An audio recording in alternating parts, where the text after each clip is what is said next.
Chers frères et sœurs bien-aimés du Christ, oui, l'évangile est long. Bravo à ceux qui tiennent surtout. Surtout.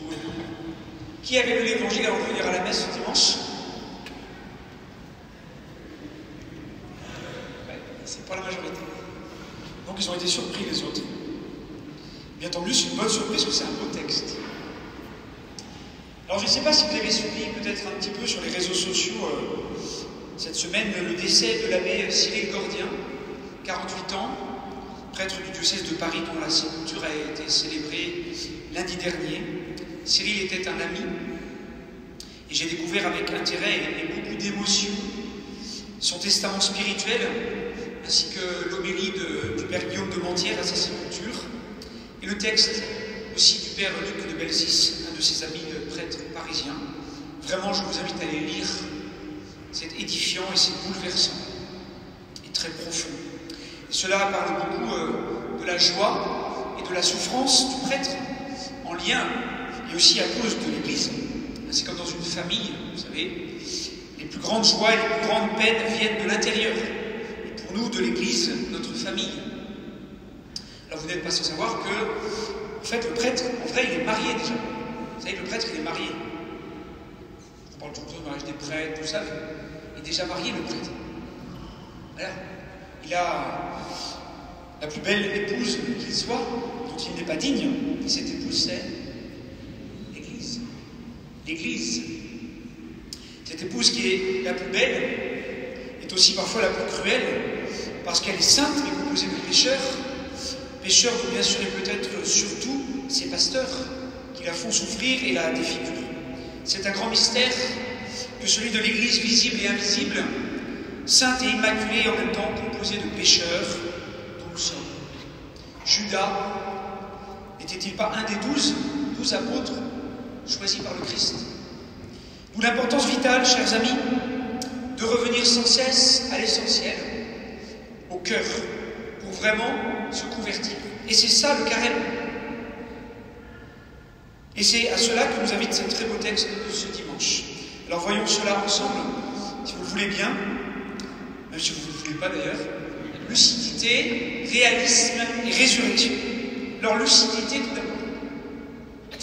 Oui, chers amis, lucidité sur nos tombeaux, nos nombreux tombeaux. Lucidité sur nos péchés, nos infidélités, nos chaînes, nos liens, nos entraves, tout ce qui nous empêche d'être libres et de vivre. Lucidité sur le monde et sur l'Église. Lucidité sur la réalité tragique et dramatique de la vie. Et sur les réalités de l'injustice et du mystère du mal au cœur de chaque homme, au cœur de chaque société humaine et en nos propres cœurs. Mes chers amis, de la lucidité. Comment voulez-vous qu'on sorte de notre tombeau si nous n'avons pas conscience d'y être enfermés? Impossible. Cette lucidité est nécessaire sur soi-même, sur les autres, sur l'Église et sur le monde, sinon on reste esclave, prisonnier et enfermé dans notre tombeau. Comme le citait le père Luc, dans le texte sur le père Cyril Gordien, il citait René Char, une citation que j'ai trouvée magnifique. Il disait « La lucidité est une blessure, mais elle est la blessure la plus proche du soleil. » La blessure la plus proche du soleil. Oui, car il est difficile et exigeant d'être vraiment lucide. Il faut accepter d'arrêter de se voiler la face et accepter d'être en vérité, sans mensonge, sans faux semblant, et donc de prendre les moyens pour venir à la lumière, pour sortir de son tombeau, ou laisser le Seigneur nous en sortir. La vraie libération, celle qui humanise et qui nous rapproche de l'homme véritable, qu'est Jésus-Christ, nécessite un véritable combat de chaque jour, une persévérance active et continuelle pour demeurer dans la lumière de Dieu et laisser cette lumière progressivement nous illuminer, nous transformer, nous transfigurer pour vivre en Dieu dans la plénitude de la lumière divine. Et cette lucidité nécessite de faire preuve de réalisme pour laisser vraiment agir l'Esprit Saint. Le réalisme, chers amis. Nous devons arrêter de rêvasser, de nous faire des films, des nœuds au cerveau, en laissant notre imagination divaguer au-dehors du réel, au dehors du concret de notre existence et de notre vie. C'est une tactique qu'affectionne beaucoup le démon, pour nous empêcher d'être dans le présent, dans le maintenant et l'aujourd'hui de Dieu, parce que c'est maintenant que Dieu nous aime, c'est maintenant que Dieu se donne pour nous, à nous. Et pour ne pas vivre dans le présent de l'amour de Dieu, eh bien le démon nous tente en voulant nous faire fuir par 1000 astuces, fuir la réalité de notre vie. Alors que le Seigneur nous invite à véritablement consentir au réel, le réel de notre vie et de notre existence, le réel de notre présent que Dieu aime. Et c'est maintenant qu'il veut nous sauver. C'est pas demain, c'est maintenant que Dieu veut nous sauver, chers amis. Dieu, en s'incarnant en Jésus, plonge littéralement dans la réalité du monde jusqu'à la croix, jusqu'à la mort sur la croix. Pas de faux semblants. Il ne fuit rien. Dieu assume tout, et notamment le péché de l'homme, notre péché, cause de la souffrance et de la mort. Et Jésus compatit. Et Jésus est pris aux entrailles. Et il pleure pour son ami Lazare. Oui, lui, Jésus, le Fils de Dieu. Dieu lui-même pleure, chers amis. Comme Jésus pleure pour chacun de nous quand nous sommes prisonniers des liens de la mort. Nous nous croyons vivants, mais en fait nous sommes morts au-dedans de nous. Nous sommes prisonniers de nos tombeaux quand nous refusons la lumière de Dieu, quand nous nous complaisons dans nos péchés, quand nous essayons de fuir notre vie, la réalité de notre vie. Parce que c'est là que Dieu nous attend. C'est là qu'il nous appelle. Le Maître est là, il t'appelle. Pour nous donner de déjà ressusciter avec lui, chers amis. Lucidité, réalisme et résurrection. Résurrection. Vous savez, au final, Lazare, il est mort. Sa résurrection n'est pas la résurrection à la fin des temps, ou même celle du Christ au matin de Pâques.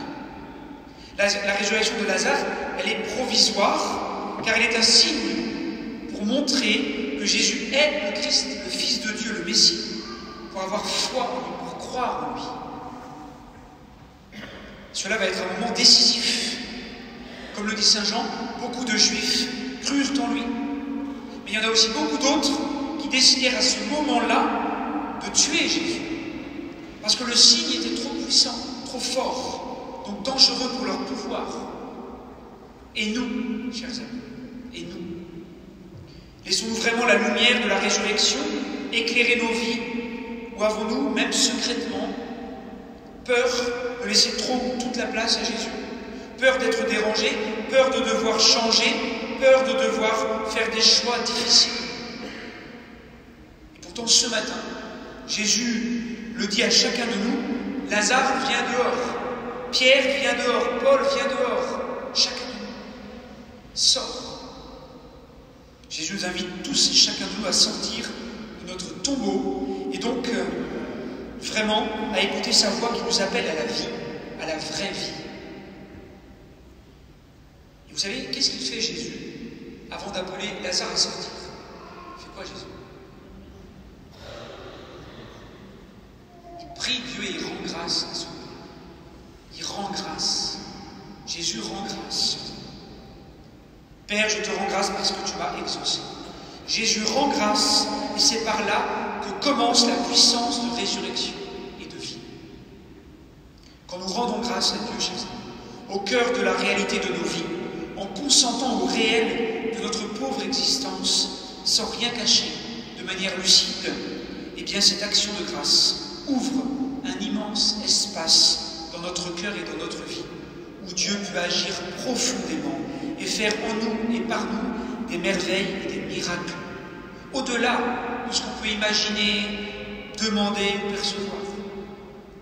Et Jésus fera grandir notre liberté intérieure et donc notre joie.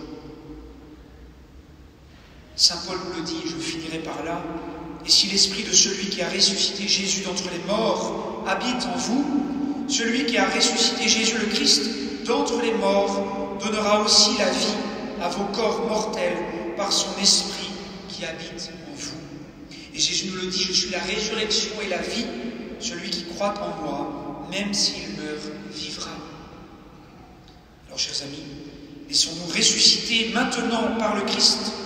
Demandons à la Vierge Marie de nous aider à écouter et entendre son appel pour que nous sortions de nos tombeaux et de nos ténèbres. Je vous salue Marie, pleine de grâce. Le Seigneur est avec vous. Vous êtes bénie entre toutes les femmes, et Jésus, le fruit de vos entrailles, est béni. Sainte Marie, Mère de Dieu, priez pour nous pauvres pécheurs, maintenant et à l'heure de notre mort.